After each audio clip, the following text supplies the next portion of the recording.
Welcome. Hi, I'm Scott, and I have a new album called People Mover, and Young Guitar heard it, and they would like me to demonstrate some of the things that they heard and liked on the album. This is the intro of Primary Location, and I'm going to play along with it. 1, 2, 3.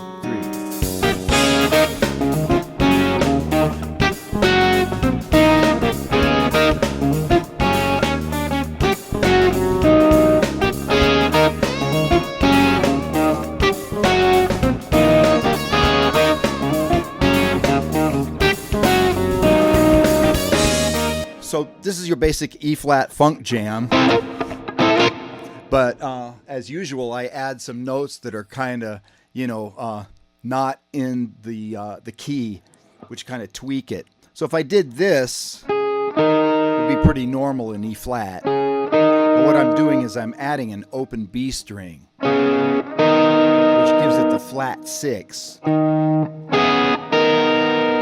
makes it sound a little unusual. This is nothing unusual because it's just a D flat over an E flat, which is a sus chord. But this, that's like a sharp 9 chord.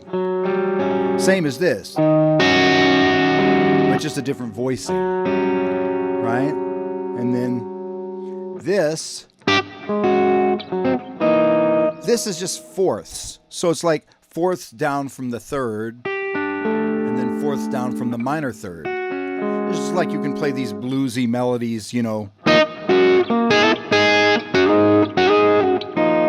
So I'm just going, and here it's almost like I'm going to the 4 chord, to A flat, but it's just without the bass note. That sounds like it modulates back to E flat because you've got the root in the 5th, but I've got the flat 9 on the bottom, which adds a little tension to it. And then back to this.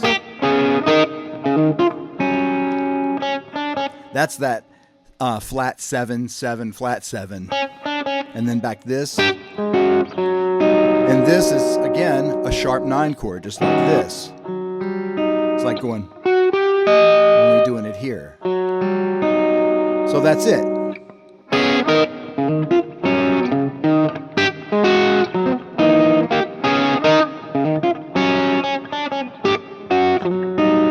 That's it. The first song, Transatlantic, and they wanted me to demonstrate how to use a motif. And what a motif is, it's like a little hook that you can change and kind of morph throughout the tune. Helps people remember the song. So I think in this song I used this particular motif at least 6 or 7 times, and they wanted me to show you how I changed it rhythmically and harmonically, so it's a little bit different every time. Talking about these small chords, I use a lot of these when I compose. They're very small 3-note chords, like this one or this one. And then, of course, this has a repeat. So if you use these kind of chords, you can change the bass note under them. So you could write the melody and the harmony, and then later, maybe with a MIDI keyboard or whatever, change the bass around, and then you have some completely different sounds that could be better than the ones you thought you had. So, for example, I'll just go from E to E in the bass. So if you have an E over this chord, you get a nice major 7th type of sound. If you use F, you have a major 7 sharp 5, which is a great sound with the minor 3rd on top. If you use the one that I used, you get a major 6-9, right? If you use A flat, you just get an A flat sus. If you use A, you get a nice Lydian sound, like A major 7 sharp 11. If you use B flat, you get B flat minor 7. Right? If you get B, another really beautiful major sound. Now C is a little different because C makes it a little bit dissonant. If you had just an A flat triad with the C in the bass, it'd be no big deal. But I'm adding the 4th. So I'm adding the 4th and keeping the 3rd in the bass, which gives you like the 3rd and the 4th in the same chord. And many composers like Alan Holdsworth, many people use this kind of voicing where you have the third and the fourth in the same chord, or the flat 7 and the 7 in the same chord. Add some dissonance, but it still sounds really nice. If you use D flat, you get just a D flat add 9 chord. If you use E flat, you get an E flat sus. And then you're back to E again. So these small chords, I like to compose with them because, it gives you a lot of possibilities for the bass. So moving on with this motif. First time was this. And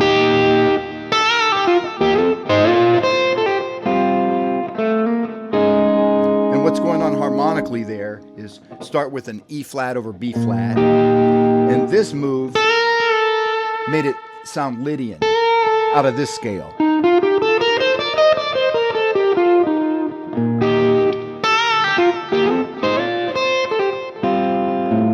That was the bass movement, so it was kind of like a D minor, and then going to this, which makes it like a G flat major 7 or major 9. The second time, I'm going to do it like this. And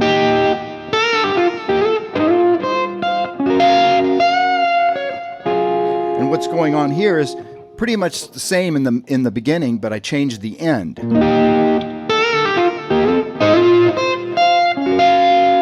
Which is a G flat major 7, and then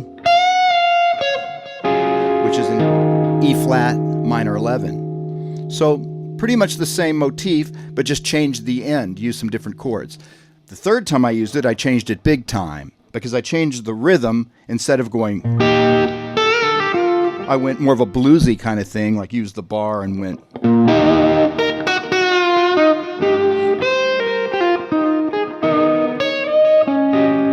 And what's going on harmonically there is same chord. That's like a B minor 7 sharp 5, C minor, B major 7, A 7 sharp 11. So once again,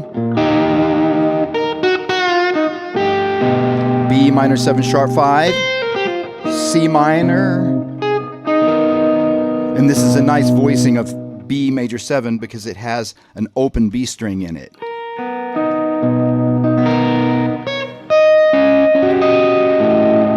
A 7 sharp 11. This is kind of a hard chord to play because you have to play 2 notes with 1 finger. Sorry. Okay. And then the next time I used it, we're playing over an F minor 7 vamp. So the first time I played the motif, it was here. But that doesn't fit F minor. So I had to move it down a whole step.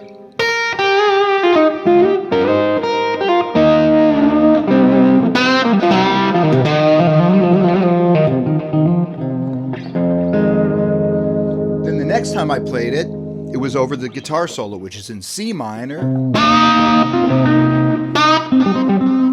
Then it goes to G flat and A7.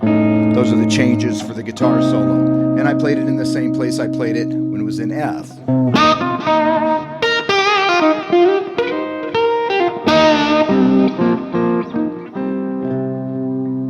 Now the next time I played the motif at the end of the tune, there's a lot of changes going on. It's D minor to G, G7, then to F minor, to B flat, and then E flat, and then A flat. So what's going on when D minor is happening is I'm playing this, while G's happening, I'm going as a motif, and then this becomes the F minor, B flat, E flat, A flat. So there's a lot going on there, and it's a completely different chord progression than what we had before. So anyway, those are the 6 ways that I played the motif a little bit differently every time, and changed it both rhythmically and harmonically, and kind of spread it throughout the tune. Hopefully that makes people remember this song. They wanted me to show you also the bridge of this tune, which is actually a pretty easy chord progression in E flat. It's kind of like a Phrygian sound. So it starts on G flat, goes to E flat, and then D flat, down to B flat, and then back to E flat. And it has also a little intro for it, which I'll play. But I'll just play you the bridge right now. 1, 2, 1, 2, 3, 4.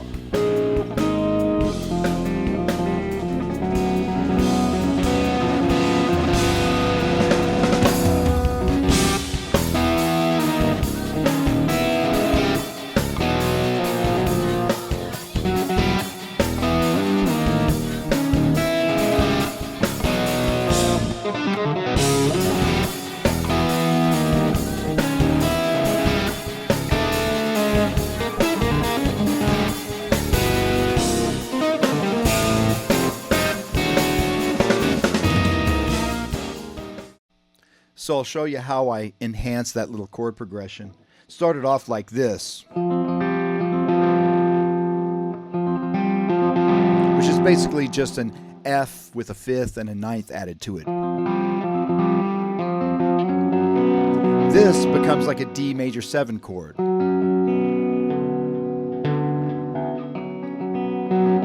then just by changing this F sharp to an F, it becomes a G7 sharp 11. Okay, then that leads right down to the G flat. And then this becomes sort of a G flat with an added flat 9. And this becomes like an E flat altered chord. Because you've got the 7th and the sharp 5 and the flat 9. Right? And then back to D flat. And that sort of becomes a D with a flatted 5th. I'm a D flat with a flatted 5th. And then we go back to the G flat. Then I went.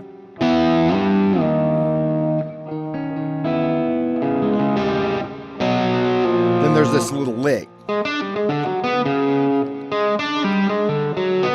Uses open strings. But you can play it real fast by hybrid picking. Right? And then back to here.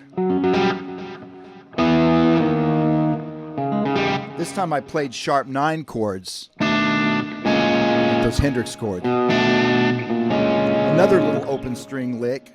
And then this chord, which is sort of like, gives you that kind of a G sound with a flatted 9, but it's over a D. And then it's actually a 2-5-1 because it goes D, G, C.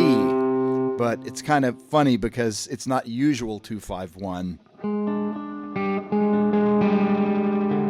Because the 5 chord is a major 7th. And the 1 chord is a minor 7. And then you have this other lick, which more open strings. And that can be done fast by hybrid picking as well. Right?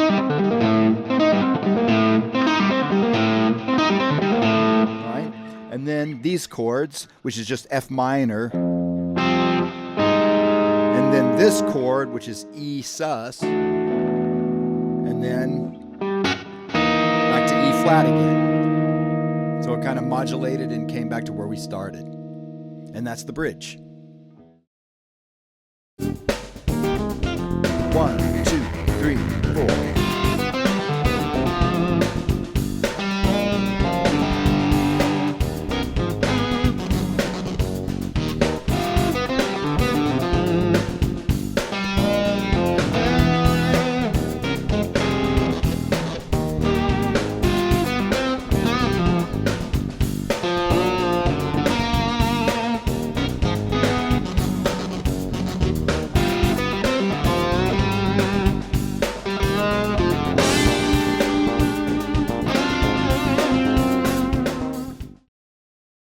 So Young Guitar asked me, how did I get those sounds at the beginning of Syringe? And that's this pedal.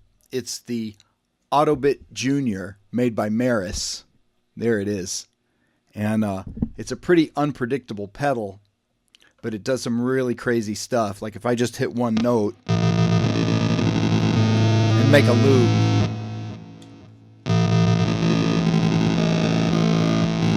Now I can turn these knobs, change the filter.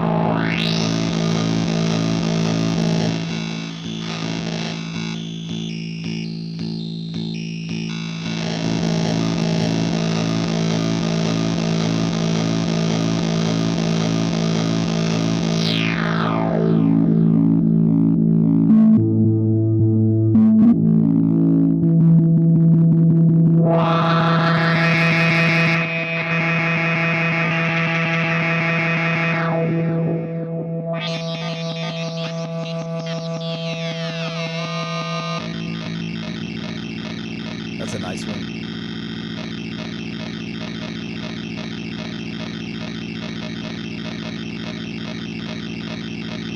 So yeah, just by experimenting with this pedal, got a lot of crazy sounds. And I used it on a few other tunes too. It's a really nice pedal, very unpredictable and fun.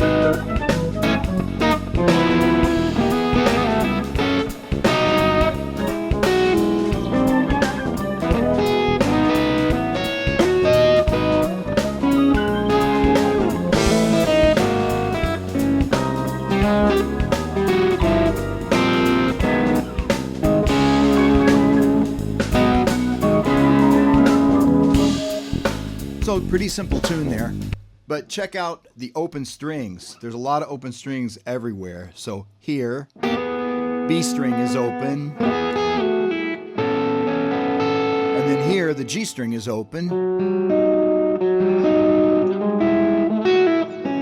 B string open again, and this is just 4, 5, 1, A, B, E. And then again.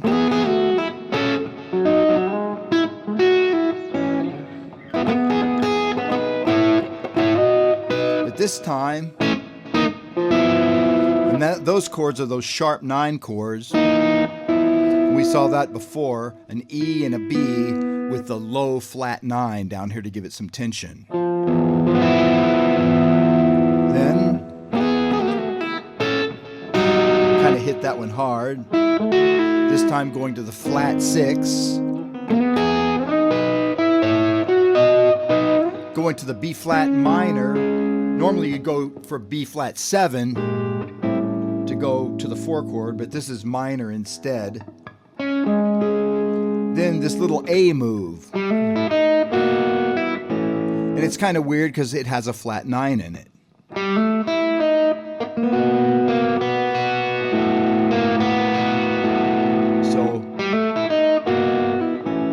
Then these sharp 9 chords to C sharp minor. And that's a breakdown of the head of Happy Fun Sing.